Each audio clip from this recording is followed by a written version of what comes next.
partir de esta reflexión que se pueden cambiar algunas cosas, ¿sí? Que se puede apostar a la construcción de algo un poco mejor, que creo que nos lo merecemos absolutamente todos y todas. Así que felicitaciones, ¿sí? Felicitaciones. Disfruten el estar en un ejercicio de pensamiento en esta época que no es menor lo que están haciendo. La verdad, me admira el esfuerzo que están haciendo. Y hoy lo que vamos a hacer es, les traje, si yo encuentro, lo que, acá está, muy bien. Les traigo una síntesis del texto de Perry Anderson, ¿sí? Sobre neoliberalismo. Así que si ustedes me permiten, voy a pasar un PPT, pero básicamente donde están las ideas más importantes, ¿sí? Yo voy a ir dándoles una síntesis, ¿sí? De este texto, y después ahí lo único que hay son las ideas fuerzas. No se preocupen por sacarle fotos, por copiar, no se preocupen por nada de eso ustedes, porque yo después lo voy a subir, ¿sí? Así que no pierdan tiempo en eso, porque después lo van a tener, ¿sí? Ustedes presten atención y me interrumpen todas las veces que quieran para que podamos hacer de esto algo más dinámico. ¿Les parece? Escucho Me Fer. parece, profe. Sí, profe. Bien. Acá Gabriel dice, ¿se fue la profe? No, yo estoy acá. ¿Todos me escuchan? Sí, profe, se le escucha. Sí, entonces es un problema tuyo, Gabriel. A ver. Gabriel, ¿ahora?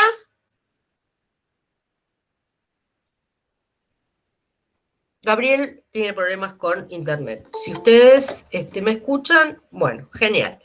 Bueno, ya volví. Buenísimo, Gabriel. Bueno, entonces yo voy a compartir pantalla, ¿sí? Con este PPT, pero insisto, no se preocupen porque terminada la clase lo voy a colgar, ¿sí? Entonces, no le den, no se preocupen por esto, porque además lo interesante es lo que vamos a charlar en esto, ¿ok? Bueno, ¿alguien quiere preguntar? Ah, sí, bueno, me olvidaba, ¿ven? Lo más importante. Hasta el 14, o sea, hasta el lunes 14, nosotros tenemos tiempo legal para subir las notas de los parciales. Vamos a intentar hacerlo antes del sábado. O sea, para este viernes ustedes todos ya tendrían que estar con la nota del parcial. ¿Cuándo es el recuperatorio? Estamos viendo la fecha de recuperatorio, ¿sí? ¿Cuándo es el tercer parcial? Fin de mes. ¿Sí? Fin de mes. Ustedes no se preocupen, que todos se los avisamos con tiempo, somos organizados, ¿sí? Así que tranqui, ¿sí? Lo importante es disfrutar esta última parte de la materia, que nos metemos en la sociedad argentina, y que nos queda muy poquito como para reflexionar. ¿Estamos de acuerdo? No se preocupen, ¿sí? Tengan confianza. ¿Estamos? Sí, sí, profe. Ok, muy bien. Bueno, entonces, ahí voy. Voy a compartir la pantalla y ustedes me tienen que decir, esta es la parte que ustedes me tienen que decir si vemos.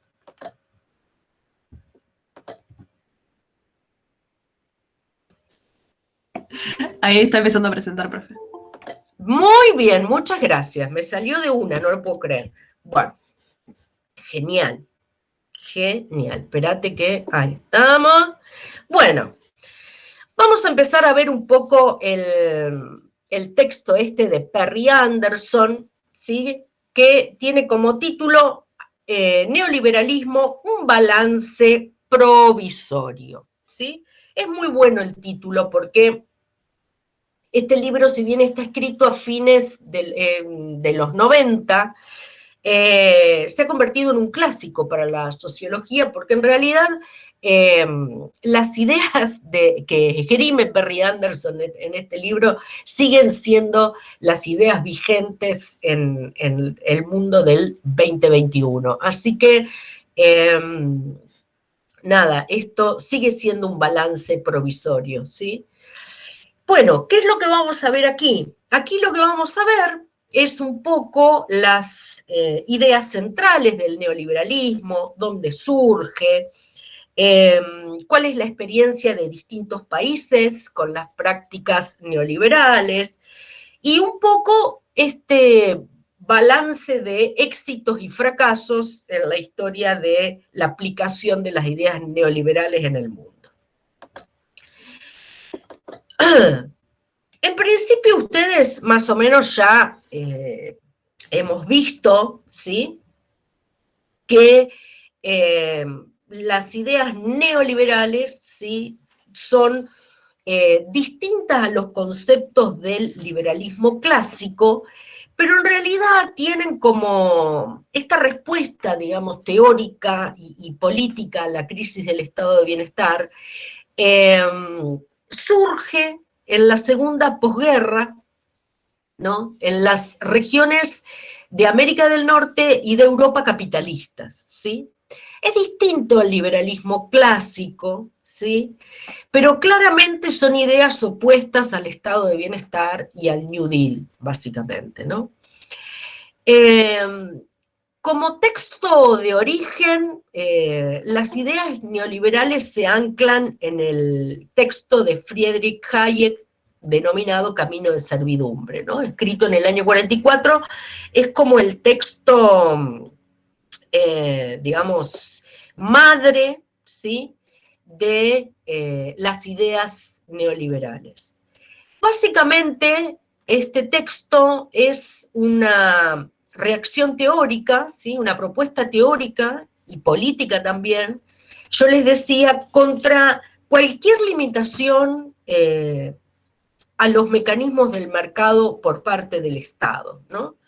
¿Por qué? Porque consideran que cualquier limitación a esos mecanismos del mercado es una amenaza a la libertad económica y política que propugnan estas ideas.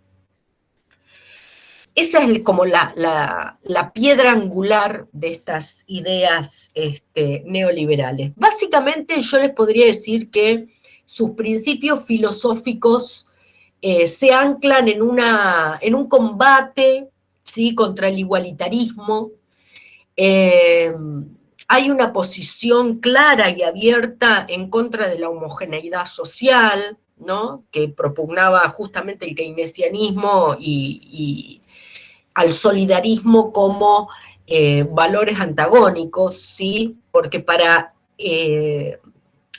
las ideas neoliberales la desigualdad es un valor positivo, ¿no?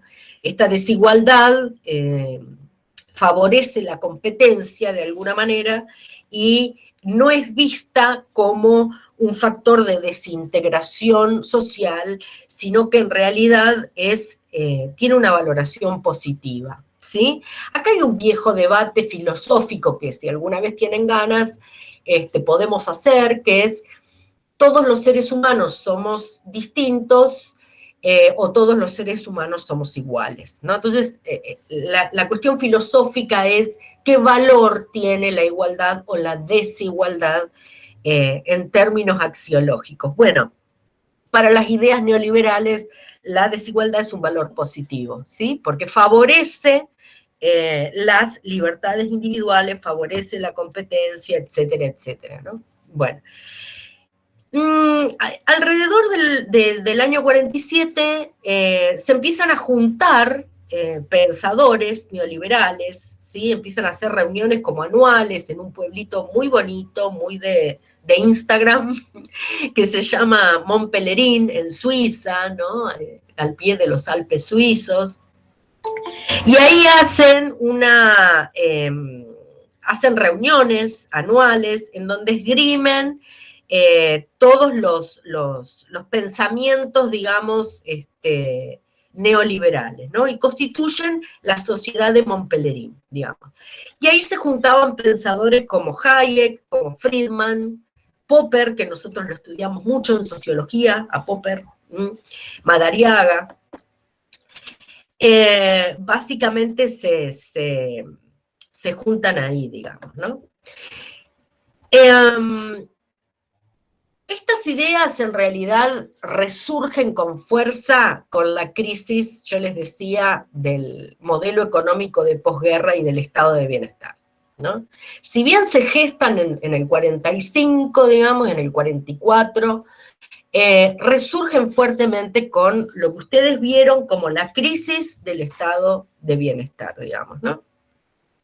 Ustedes saben además, y esto lo han visto con Holloway, que ha habido cambios estructurales en esos, desde la posguerra hasta los 70, el capitalismo ha tenido cambios estructurales, ¿no? Entonces, básicamente son 3 cambios estructurales. Por un lado, el desplazamiento de la fuerza de trabajo, ¿no? La tecnología desplaza fuerza de trabajo, ¿no? Genera desempleo, ¿no? La innovación tecnológica, inevitablemente, esto ustedes ya lo saben, lo han visto con Antunes, con Leonard, hay un desplazamiento de la fuerza de trabajo constituido como desempleo por la innovación tecnológica, ¿no? Este es uno de los cambios del capitalismo a nivel global que comienzan los 70. El segundo cambio tiene que ver con la multinacionalización del capital, ¿no? La globalización, digamos, ha permitido esta combinación de salarios bajos, ventajas impositivas, lugar de producción, ¿sí? Y de ahí al mundo, ¿no? Esto de el capital produce donde está llamado a producir y donde las condiciones en términos de ventajas impositivas y de salarios bajos ahí estén, ahí se produce, digamos, ¿no? Esto comienza en los 73 y de la mano también de la innovación tecnológica. Y por otro lado, el tercer cambio estructural del capitalismo es una saturación en la producción de bienes de consumo doméstico, ¿no? Y una carencia en bienes de sustitución.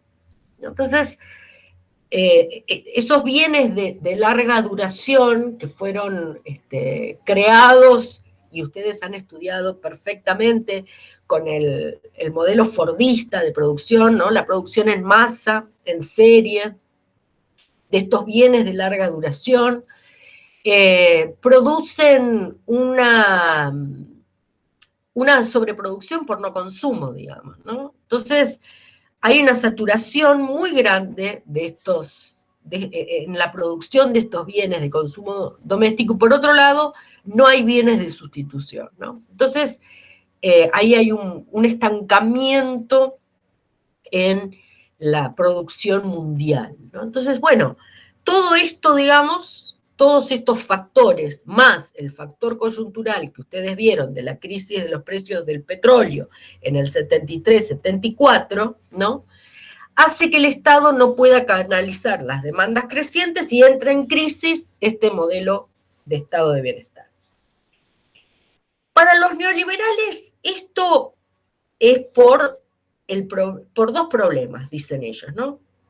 El estado de bienestar entra en crisis, por un lado, por la presión sobre los salarios, ¿no? Cada vez hay, ustedes saben que, y ustedes ya lo han visto, esta introducción del poder de negociación de los sindicatos en las masas salariales hace que esta presión reivindicativa sobre el salario sea cada vez mayor.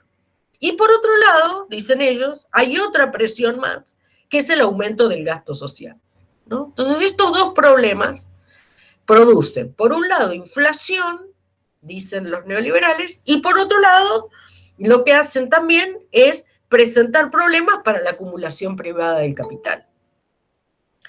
Entonces, ¿me siguen hasta acá? Sí, profe. Sí. ¿Se entiende? ¿Sí? Bien, buenísimo. Váyanme diciendo ustedes. Entonces, ¿qué dicen los neoliberales? Les paso el limpio. Bueno, demasiada intervención del Estado, ¿sí? Y un poder excesivo en los sindicatos que tiene que ver con el tema de la presión reivindicativa sobre el salario. Frente a esto, ¿qué pasa? Dicen los neoliberales. Se produce inflación. Y por otro lado, se producen problemas para la acumulación privada, ¿sí? entonces dice, ¿cuál es la medida neoliberal, digamos, que viene como a suplir estas deficiencias de funcionamiento del sistema capitalista? Y establecen como objetivo la estabilidad monetaria. ¿Sí? La medida neoliberal por excelencia es la estabilidad monetaria, ¿no? Para establecer una estabilidad en la moneda, lo que hay que hacer, dicen ellos, es contener el gasto social, ¿no? Restaurar una tasa natural de desempleo, ¿no? Entonces, esto lo que va a hacer es, básicamente, es disciplinar presupuestariamente al Estado, porque además, con esta tasa natural de desempleo, se genera un ejército de reserva natural, ¿no? De mano de obra, y esto va a mantener los salarios a la baja y por otro lado va a quebrar esta fuerza sindical que es la que presiona todo el tiempo para el tema de los salarios. Y la otra pata para lograr esta estabilidad monetaria es una reforma fiscal, ¿no? Hay que incentivar al agente económico reduciéndole los impuestos sobre las ganancias y sobre la renta, ¿no? Entonces, se le impone una carga fiscal tan alta al capital que desalienta la inversión. Y esa carga fiscal alta, que desalienta la inversión, es para pagar salarios altos, para tener contentos, dicen ellos, a los sindicatos. Entonces, si hay una reforma fiscal en donde se incentiva al agente económico para que invierta, reduciéndole los impuestos, y por otro lado se contiene el gasto social, ¿sí? Esta masa de ejército industrial de reserva que queda fuera de esta estructura de distribución del ingreso, ¿sí? Va a contener de alguna manera dos elementos claves, el quiebre de la fuerza sindical por un lado y la baja de los salarios, ¿sí? ¿Me siguen? Estas ideas como centrales, ¿sí? O sea, fíjense, además, esto que estábamos diciendo, ¿no? Lo anterior. Esta estabilidad monetaria, con todo este circuito, digamos, de pensamiento, vuelve a reforzar la idea de, por un lado, la desigualdad como un valor positivo, ¿no? Y ver el keynesianismo y de alguna manera todo lo que son las políticas más solidarias como factores de homogeneización social que llevan justamente a no favorecer esta desigualdad natural, ¿no? Entonces, fíjense que hay una cuestión ahí valorativa en el medio que todo el tiempo se mueve. Y esto es fundamental, porque lo que nosotros vamos a empezar a trabajar, la clase, el práctico que viene, es justamente cómo a partir de todas estas políticas se acentúa la idea de una sociedad absolutamente heterogénea, ¿sí? Y marcadamente desigual, ¿sí? Profe, Sí. podríamos decir que entonces, digamos, esta desigualdad que veían buena los neoliberales era también como una forma de disciplinar o tener bajo control a los obreros, ¿no? Exactamente. Esta desigualdad, digamos, no es vista negativamente, digamos, ¿no? Por eso yo les decía el viejo debate este de las personas somos todas iguales o las personas somos desiguales, somos diferentes, digamos, ¿no? Entonces, ahí hay una valoración positiva o negativa, según se explique valorativamente la desigualdad. Pero claramente la desigualdad, digamos, como un valor positivo que favorece a la competencia, esto es lo que está fuerte en ese libro de Hayek, al favorecer la competencia, estimula de alguna forma las ideas mejores o las ideas del más fuerte, ¿no? Y ejerce un efecto disciplinamiento como efecto secundario, digamos, ¿no? Pensalo en términos de, bueno, yo siempre digo, ¿no? El tema de las notas, yo me peleo con el sistema de evaluación por nota, ¿no? Porque no siempre da cuenta de de muchas cosas. Entonces, yo digo, esto pasa también a nivel social, digamos, ¿no? Los que más ganan son los que más tienen que ganar, los que menos ganan, ganan menos porque lo que hacen no es importante, ¿no? O sea, entonces, ¿qué está ahí en juego? El valor de la igualdad, el valor de igualdad o desigualdad, en términos positivos o negativos, ¿no? Entonces, esta es una sociedad que paradójicamente nos considera iguales ante la ley, pero absolutamente desiguales en términos de competencias y recompensas, ¿no? Sí, escucho. ¿Se entiende? Claro, claro. Es como también otra forma de, o sea, a diferencia del keynesianismo, ¿no? Que por ahí se quería buscar esa conciliación mediante la negociación, ¿no? Acá es como una dominación, pero medio por el temor, esto de las reservas, ¿no? De ejércitos industriales, era así. Y claro, es así, digamos, ¿no? Por eso yo te digo que en términos de igualdad, digamos, todas estos logros del estado de bienestar, en términos de las políticas neoliberales, ¿sí? No son logros, sino que son, de alguna manera, desincentivos para mejorar, si querés, los niveles de ganancia o los niveles de competencia de la sociedad, digamos, ¿no? Cuando vos considerás al otro como un desigual positivamente, estimulás para ellos, de alguna manera, una mejora de la sociedad en su conjunto, ¿no? Este principio axiológico es absolutamente contrario al del estado de bienestar. Si bien estamos hablando de capitalismo en los dos casos, ¿no? ¿Se entiende? ¿Me siguen? Sí, sí, perfectamente. Bueno, este modelo neoliberal se implanta, fíjense, a fines de los 70 y en los 80. Después hay como un segundo aliento de los gobiernos neoliberales en los 90, ¿no? Pero en principio comienza Inglaterra en el 79 con Margaret Thatcher, en el 80 Estados Unidos con Ronald Reagan, en el 82 Alemania con Helmut Kohl, y en el 83 Dinamarca, y así todos los países europeos, ¿sí? Del capitalismo europeo y Estados Unidos comienzan a fines de los 70 y comienzos de los 80 con políticas neoliberales. El modelo inglés, ¿sí? Es un poco el modelo emblemático, ¿sí? De aplicación de políticas neoliberales, ¿no? Es como el libro, el manual de políticas neoliberales a aplicar. ¿Qué hicieron los ingleses bajo Margaret Thatcher? En principio contrajo la emisión monetaria, ¿no? Ustedes acuérdense esto que decíamos que la estabilidad monetaria era como el objetivo, ¿no? Entonces, bueno, lo primero que hace Margaret Thatcher es contraer la emisión monetaria, eleva las tasas de interés, baja los impuestos sobre los altos ingresos, desregula el mercado financiero totalmente, para lo cual saca todos los controles de los flujos financieros, elabora una legislación antisindical enorme, enorme, y reprime todas las huelgas de Inglaterra de esos años.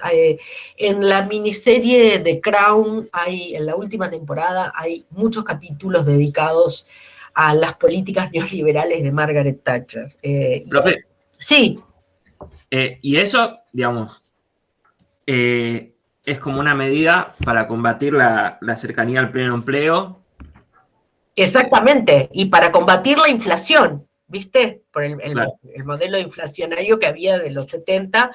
Entonces, bueno, para contener ese proceso inflacionario, ¿no? Y contener el gasto social, etcétera, etcétera, aplica, por eso se la llamó la dama de hierro, ¿no? A Margaret Thatcher, porque aplica estas medidas de manera...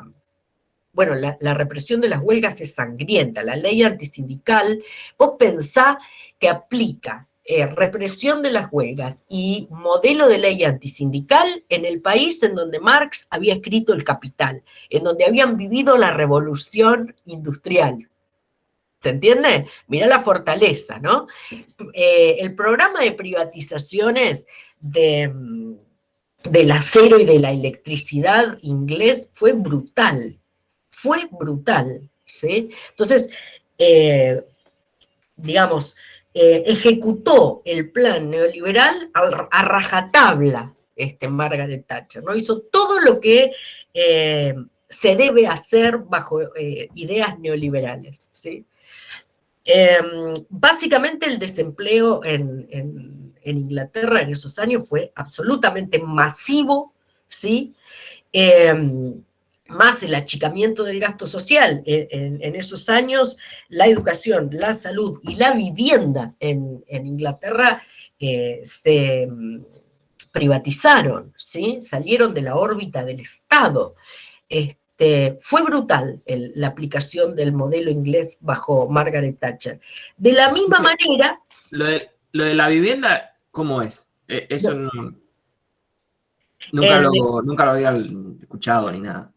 Mira, míralo en The Crown, que está buenísimo, en las viviendas sociales. Viste, Inglaterra tenía un modelo de vivienda social, ¿sí? Si vos ves videos o si ves fotos o bueno, buscás en YouTube, en Google, en donde quieras, cómo son las casas en buena parte de Inglaterra y en Escocia, en toda la isla, básicamente. Lo que vas a ver son todas casitas muy parecidas, muy iguales, muy iguales, con una misma forma, muy particular. Las casas se construyeron hasta los 70 bajo el ala de los sindicatos y las empresas, que socializaban con cuotas muy módicas la vivienda, ¿sí? Fue una política de la corona también, ¿no? De alguna manera subvencionar la construcción de villas o de pequeñas residencias para los trabajadores. Entonces, buena parte de todas las localidades que están en el cinturón de Londres mismo, y esto se replica en todos los pueblos de la isla, las viviendas se subvencionaban estatalmente, ¿sí? Y esto es lo primero que corta Margaret Thatcher, junto con las privatizaciones de los dos, de la electricidad y del acero, ¿no? Que era hay una película sobre esto que no me voy a acordar ahora, pero si me acuerdo después te las voy a subir, que fue brutal, digamos, ¿no? Y la salud, que siempre se ocupaba entre la iglesia y la corona de la salud y de la educación, y se privatizaron, digamos, ¿no? El programa de privatizaciones fue tremendo en Inglaterra, ¿sí? Tremendo. En Estados Unidos, básicamente yo les decía, en los 80, con Ronald Reagan, si bien aplastó algunas huelgas, también hubo una reducción importante sobre los ingresos altos, no mantuvo disciplina presupuestaria Estados Unidos, y a diferencia del modelo inglés, se lanzó a una carrera armamentista que fue la más grande de su historia, ¿sí? Yo no sé si ustedes ven cine viejo, pero hay una serie de películas de esa época con un personaje que se llamaba Rambo, que... Sí, obvio. Sí, Sylvester Stallone. Exacto, Sylvester Stallone hacía de un soldado americano, musculoso, potente, que él solo podía con un ejército de 15.000 personas, yo qué sé, bueno. Y siempre los rusos eran los malos, los destructivos, ¿no? Era la imagen de la Guerra Fría simbolizada en ese personaje, digamos. Aplastó huelgas Ronald Reagan, pero muy pocas, porque como no mantuvo disciplina presupuestaria, no cortó muchos, porque además tenía muchos heridos de guerra, recuerden Vietnam, Camboya, bueno. Entonces siempre Estados Unidos tuvo una población de veteranos para atender, ¿no? Entonces los gastos sociales en Estados Unidos no se pusieron bajo la disciplina presupuestaria. Pero sí se largó una carrera armamentista brutal para esa época en una base militar naval de Estados Unidos. Se construyó, me acuerdo, como un monumento, que era un monumento al poderío militar de Estados Unidos, y abajo dice en un cartel enorme: acá están las no sé cuántas miles de toneladas de diplomacia norteamericana, ¿no? Como diciendo, bueno, esto es lo que somos, digamos, ¿no? Esa base está en Fort Myers, digamos, y es la base naval más grande que tienen. Pero esto es para... Sí, corazón.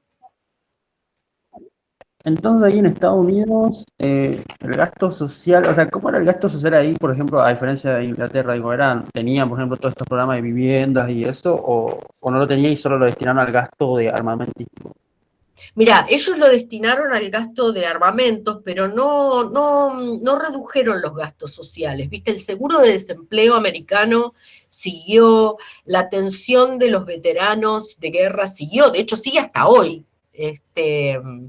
Lo que sí ellos nunca tuvieron fue seguro de salud, ¿viste? Que es lo que pelean los demócratas aún hoy. Seguro de salud no tienen, por ejemplo. Sí, es verdad. ¿Viste? Nunca tuvieron, pero sí tienen seguros de desempleo y sí tienen una política de asistencia fuerte para los homeless. En Estados Unidos hay mucha cultura del voluntariado, entonces hay muchas ONG que se dedican a la asistencia, ¿no? Desde veteranos, adictos, homeless, etcétera, etcétera, ¿no? Y buena parte de eso también lo asiste el Estado, digamos, ¿no? Con las políticas sociales de asistencia social, ¿sí? En ese sentido... O sea que al gasto social ya le sumaron además lo de la carrera armamentística. Claro, exacto, que fue impresionante, ¿viste? Entonces, por eso decimos que Estados Unidos no mantuvo disciplina presupuestaria. De hecho, buena parte de su deuda viene de ahí. Pero bueno, eso fue lo que hizo Estados Unidos. Alemania, a diferencia de Estados Unidos y de Inglaterra, no aplastó grandes huelgas, no tuvo grandes huelgas y sí se atuvo a una disciplina presupuestaria importante.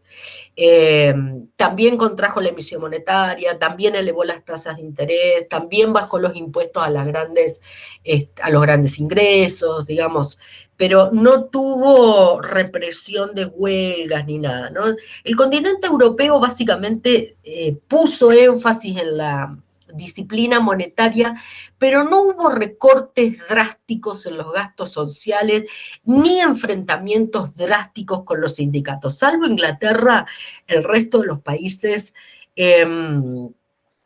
no hubo recortes drásticos en los gastos sociales, ¿no? Porque además el estado de bienestar en Europa estaba ligado al modelo bismarckiano, ¿no? En donde los gastos sociales no eran anticíclicos, sino que eran derechos sociales consolidados, ¿no? Entonces, y los sindicatos también, ¿no?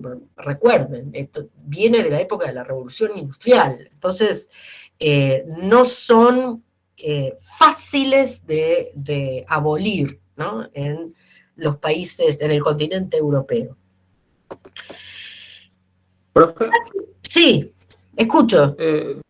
¿Dijo modelo bismarckiano? ¿Cómo? Bismarckiano, de Bismarck, exacto. Si vos ves el modelo de Bismarck, digamos, ¿no? Consolida derechos sociales, ¿sí? En el 1800 y pico. Entonces, no vamos a entrar en esa disquisición, si bismarckiano o keynesiano. Eso se los dejo para los economistas, pero básicamente el que en los países del continente europeo se puso énfasis en la disciplina monetaria, pero no en los recortes de gastos sociales, viene por la tradición bismarckiana, ¿sí? Entonces, esos gastos sociales se transformaron a lo largo de la historia en derechos sociales adquiridos. Entonces, por eso no fue tan fácil para los neoliberales recortar gastos sociales en los países del continente, ¿sí? Pensemos en Francia, en Alemania, sobre todo. Bueno, ¿cuáles fueron los éxitos y los fracasos de estas ideas, no? En principio, el gran éxito fue detener la inflación de los años 70, básicamente, ¿no? Lograr la hegemonía ideológica. Ustedes ya saben y ya tienen elementos para pensar cómo domina la clase dominante, ¿no? Cómo se logra la hegemonía, digamos. Así que ese fue uno de los éxitos, digamos, ¿no? Consolidarse como una respuesta posible a las crisis, y como la única respuesta posible, ¿no? En principio, otro de los éxitos fue el crecimiento de la tasa de desempleo. Ellos pensaban, las políticas neoliberales consideran que la tasa de desempleo natural tiene que mantenerse para bajar los salarios. Y el otro gran éxito es la caída de los salarios, con lo cual aumenta la desigualdad. Y al aumentar la desigualdad, que dijimos es un valor positivo porque favorece la competencia, básicamente se considera exitoso el grado de desigualdad consolidado a partir de los 70. ¿Cuál es el fracaso, digamos, o lo que los neoliberales consideran fracasos, digamos, ¿no? En principio es que no recuperaron las tasas de crecimiento parecidas a las que hubo en los 30 años de capitalismo bajo el signo del keynesianismo, digamos, ¿no? ¿Por qué? Porque hubo un aumento del capital especulativo financiero. Entonces, lo que ellos pensaban que si se le reducían los impuestos a las grandes ganancias, esto es, a los empresarios, ese dinero se iba a colocar en el proceso productivo, y en realidad hubo un incremento en el capital especulativo financiero. Entonces, no se recuperaron tasas de crecimiento económico, digamos, ¿no? Y tampoco lograron disminuir el gasto social del Estado de la manera que pretendida, digamos, ¿no?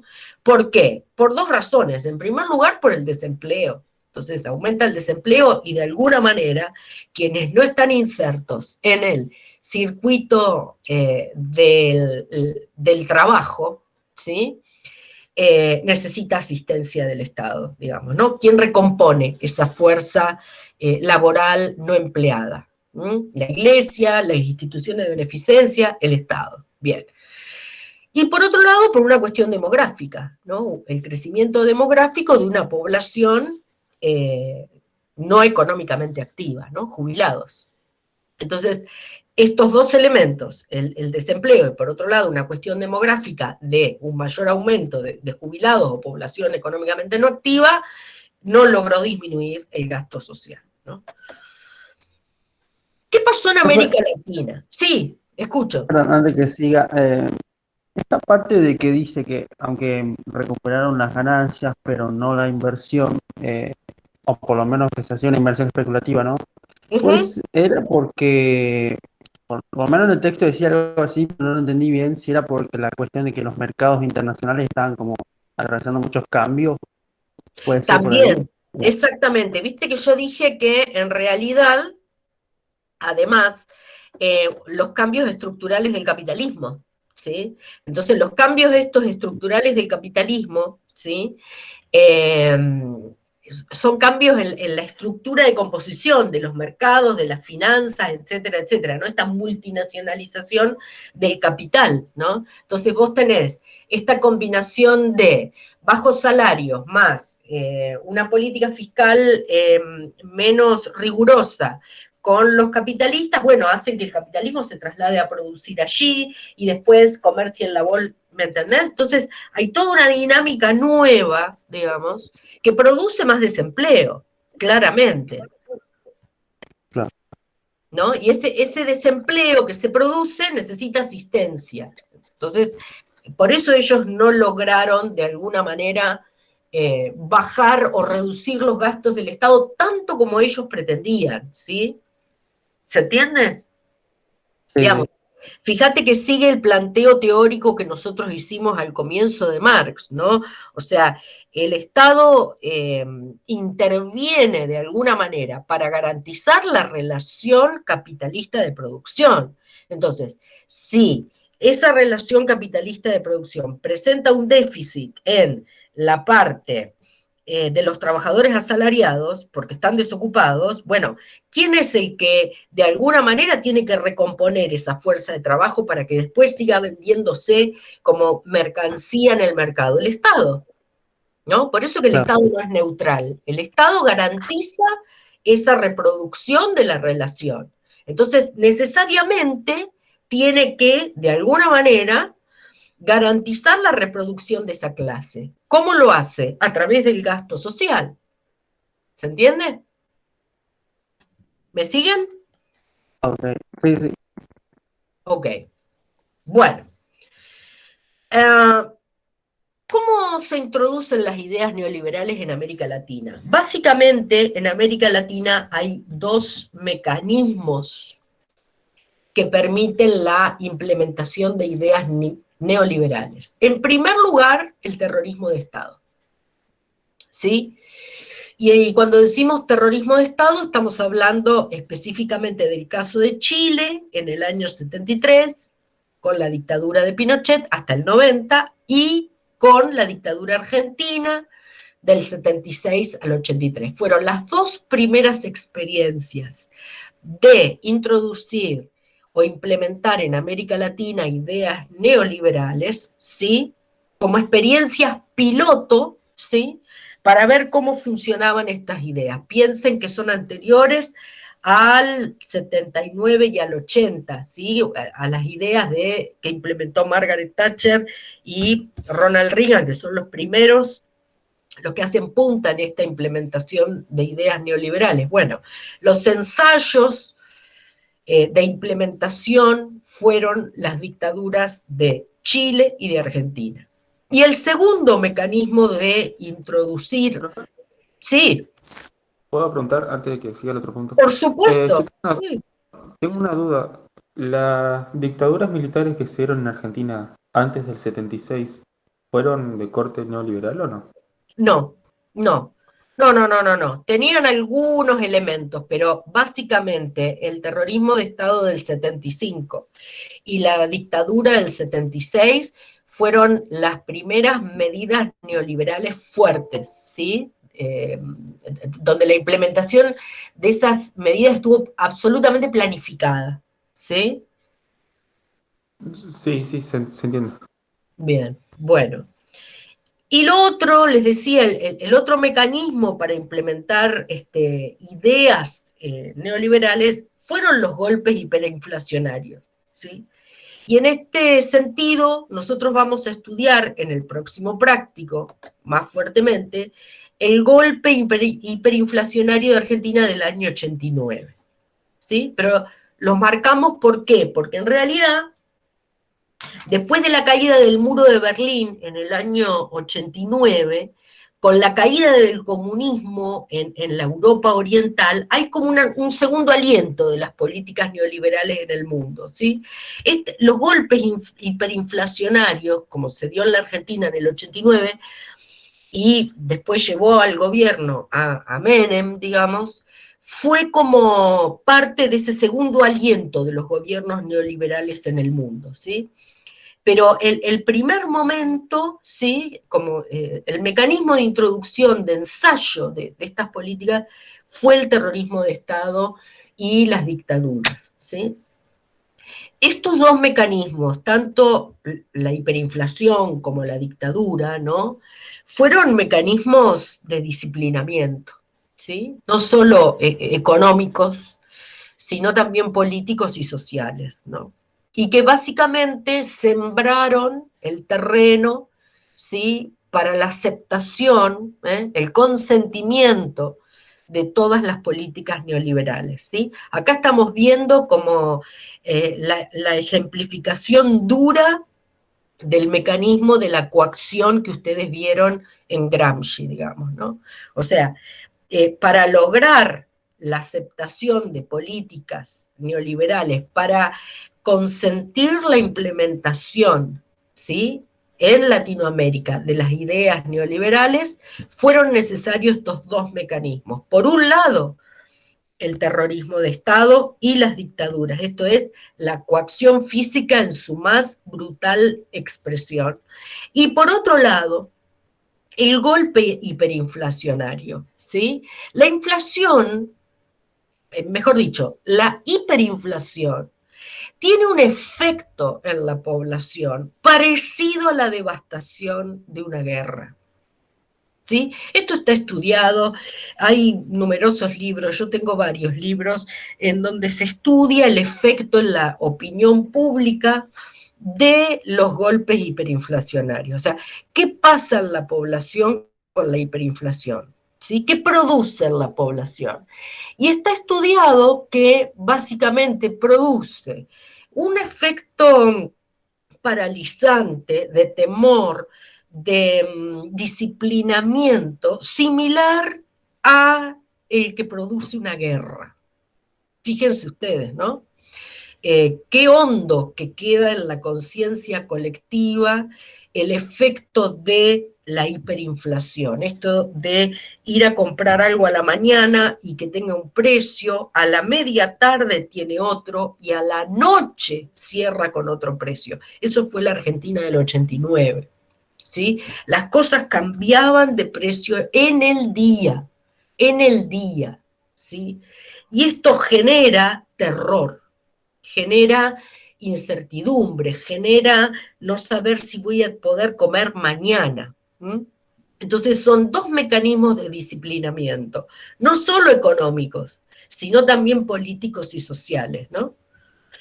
Y me voy a detener un minuto en el caso de Chile. ¿Qué hice? Acá. En el caso de Chile, porque Chile, yo les decía, en el año 73 hasta el 90, vivió la más cruel dictadura de los países latinoamericanos, ¿sí? Esta dictadura militar fue básicamente la primera experiencia neoliberal sistemática del mundo, ¿sí? Bajo la dictadura militar de Pinochet, Chile vivió este experimento neoliberal sistemático, ¿sí? Básicamente siguieron al pie de la letra todas las indicaciones de la Escuela de Chicago, cuyo referente era Milton Friedman, y en Chile había un librito, me acuerdo, que se llamaba El Ladrillo, que era escrito por Cortés, un economista, que escribió esto que se le conocía como El Ladrillo, que era, en un libro básicamente estaban todas las indicaciones, ¿sí?, de el plan económico del neoliberalismo que tenía que seguir Chile al pie de la letra. Esto se lo presentan a Pinochet antes de comenzar la dictadura, en el año 72, básicamente. Chile atravesaba el primer proyecto y experiencia democrática socialista bajo el gobierno de Allende, ¿no?, en el año 70, y también experimentaba básicamente un movimiento obrero, uno de los más importantes del mundo en su organización y en sus logros, bajo un gobierno democrático.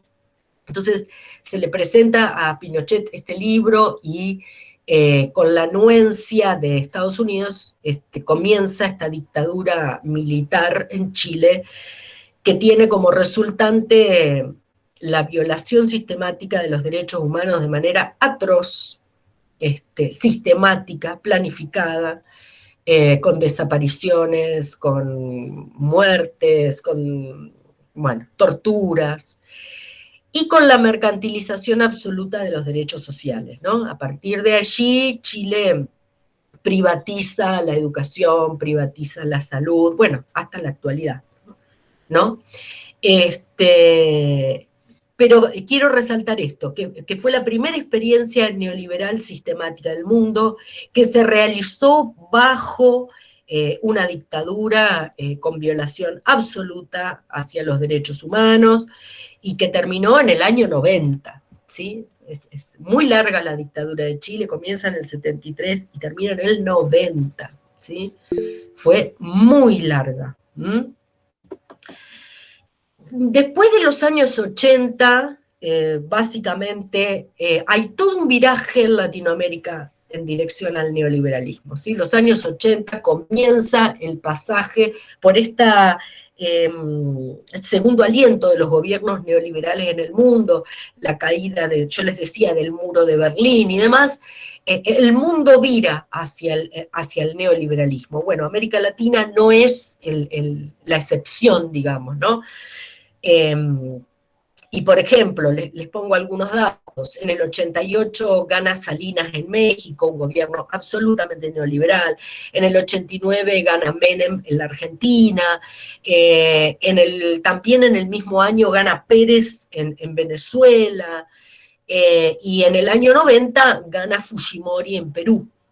Ustedes vieron que una de las hijas de Fujimori ahora estuvo peleando la presidencia de Perú, ¿no? Pero básicamente tienen todos estos, bueno, después Geoffrey Sachs en Bolivia, bueno. Pero lo que les quiero decir es, a fines de los 80 y los 90, hay un viraje al neoliberalismo en toda Latinoamérica y que tiene como característica básicamente la concentración del poder en la figura del Ejecutivo. Todos estos países, todos estos presidentes concentraron poder, ¿sí? En su figura, en el poder ejecutivo, ¿no? Muchas de las leyes económicas, de las disposiciones económicas de estos años se hicieron por decretos de necesidad y urgencia. Entonces, esto habla de una concentración de poder en el Ejecutivo muy alta. Y también produjeron deflación, desregulación económica, desempleo, y llevaron adelante políticas de privatizaciones, ¿no? En términos de balance de estas políticas neoliberales en el mundo, podemos decir que hasta el momento económicamente no se lograron las tasas de ganancias similares al crecimiento logrado en la segunda posguerra, digamos, ¿no? A pesar de la innovación tecnológica, a pesar de la multinacionalización del capital, a pesar de habernos vuelto sociedades consumistas, no logramos las tasas de ganancia de crecimiento de posguerra, ¿sí? Las políticas neoliberales no lograron igualar esas tasas de ganancia. Política e ideológicamente, básicamente, yo les decía, han logrado la hegemonía, ¿no? El neoliberalismo logró presentarse como pensamiento único, como la única alternativa posible, ¿no? Hasta la actualidad. Hay esbozos de otras ideas, pero la idea del neoliberalismo como es lo único que se puede hacer sigue siendo política e ideológicamente hegemónica. Y lo que más nos interesa acá es el logro en lo social, ¿no? Porque esto de instaurar la desigualdad como un valor positivo logró básicamente el objetivo de configurar sociedades marcadamente desiguales, ¿sí? Desde los años 70 en adelante, el mundo capitalista lo que ha construido es sociedades marcadamente desiguales, con estructuras sociales absolutamente heterogéneas, fraccionadas, con altos niveles de vulnerabilidad social. Y esto es lo que de alguna manera nos reclama solución.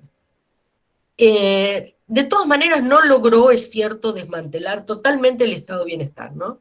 Los países, digamos, capitalistas al menos, siguen sosteniendo políticas públicas, ¿sí? Siguen sosteniendo políticas públicas de educación, de salud, pero básicamente sí hemos construido sociedades marcadamente desiguales. Y eso es un desafío, ¿sí? Para los que estudiamos en la universidad, para los que intentamos formar ciudadanos, ¿no?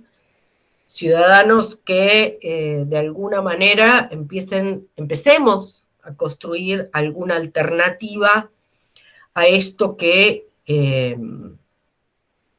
indudablemente con el paso del tiempo no ha mejorado, sino que ha empeorado la situación, por un lado ecológica del planeta, pero por otro lado de vulnerabilidad de las sociedades, ¿no? No sé si todos vieron, hay una película muy buena que es Parásitos, que ganó el año pasado el Oscar como mejor película. Para mí, esta película, que se llama Parásitos, si tienen la oportunidad de verla, muestra la brutal violencia simbólica, pero también física, que ejerce el capitalismo ya como una política predatoria a nivel construcción de sociedades y de identidades. Si bien tiene mucho de simbólico la película, está hecha por un sociólogo, el director es sociólogo, me parece que es como la síntesis de todo lo que hemos hablado hoy.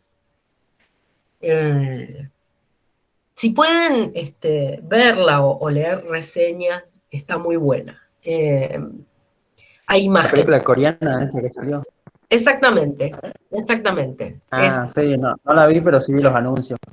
Sí, mira, son dos familias que simbolizan dos clases sociales marcadamente desiguales, en un conflicto que, digamos, es un conflicto como de supervivencia de una familia por la otra, pero básicamente lo que está mostrando es el conflicto de clases en el mundo moderno, ¿no? Tan vigente como la enunciación del mismo en el 1800 por Marx.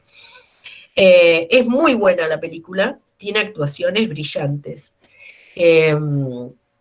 Y lo que hace es justamente hacer como esa síntesis, ¿no? De sociedades absolutamente excluyentes, ¿no? Porque esto es lo que ha generado el neoliberalismo, ¿no? Sociedades excluyentes, sociedades en donde cada vez es más difícil la integración social vía la solidaridad. ¿Mm? Bueno, corazones, yo me tengo que ir a tomar examen. ¿Les gustó? ¿Les sirvió? Sí, profe, Fue muy buena, muy profe. útil y muy clara la clase. Bueno, Sí. bueno. Yo les voy a subir el coso ¿cómo se llama? El PowerPoint que presenté, no me salía. Así que, bueno, y nos vemos la semana que viene. Anden muy bien. Ya vamos a terminar de corregir y vamos a subirles todas las notas. Téngannos un poquito de paciencia. Para aquellos que tienen algún familiar enfermo, que se recupere pronto. Si alguno de ustedes recibimos mensajitos que alguno estaba medio enfermucho, también que se recuperen. No pierdan la alegría, no pierdan la cabeza en este bicho de mierda que nos ha puesto en paréntesis a tantos. Así que, bueno, que anden muy bien, disfruten el fin de semana y nos vemos la semana que viene. Anden bien, corazones. Muchas gracias. Gracias, profe. Gracias, Que le vaya profe. bien. Buen día para usted también. Gracias, Chao, profe. Chao. Bueno, gracias a ustedes. Gracias a ustedes. Gracias, profe, que estés bien. Igualmente, corazón, gracias. Gracias, profe. Muy buena clase.